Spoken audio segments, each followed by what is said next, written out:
కొన్నిసార్లు పోలీసులు మన ఫోన్ తీసుకొని దాన్ని చెక్ చేస్తారు. పాస్వర్డ్ ఓపెన్ చేయి ఏముంది లోపల అని చెప్పేసి. అలా చేయొచ్చా లీగల్‌గా? యాక్చువల్లీ చేయరాదు. సపోజ్ మీరు ఎక్కడైనా గ్రూప్‌లో నించున్నారు, పోలీసులకి ఏదైనా డౌట్ వచ్చింది, మీ ఫోన్ తీసుకుంటారు, ఏం చేస్తున్నారని తీసుకుంటారు. సో అలా తీసుకోవడానికి ఉండదు. యాక్చువల్లీ ఏంటంటే కంపల్సరీ ఒకసారి ఫోన్ తీసుకున్నా అంటే ఒకవేళ అక్కడైనా సస్పీషియస్గా ఉంది, మీరు ఏదైనా క్రైమ్లో ఇన్వాల్వ్ అయినారంటే తీసుకోవచ్చు, అలా తీసుకోవచ్చు, ఫోన్ సీజ్ చేసుకొని పెట్టొచ్చు. బట్ మీ పర్సనల్ డేటాకి యాక్సెస్ అయ్యే అవకాశం ఆ రైట్స్ అనేది పోలీస్కి లేదు.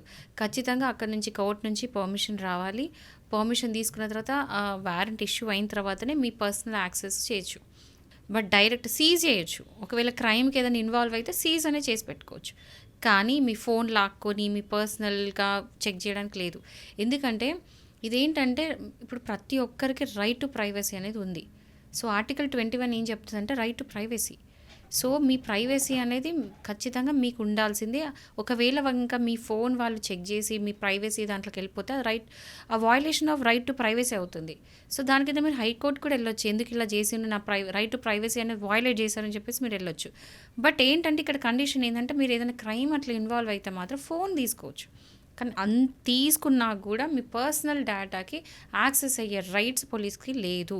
సో ఇది ప్రతి ఒక్కరు గుర్తించవచ్చు. నెక్స్ట్ టైం ఎవరైనా పోలీసులు వచ్చి లేదు ఫోన్ లాక్కొని టక్క టక్క తీయడానికి లేదు. ఒకవేళ అలా అడిగితే మీరు డైరెక్ట్ అడగవచ్చు వారెంట్ ఏది అని చెప్పేసి.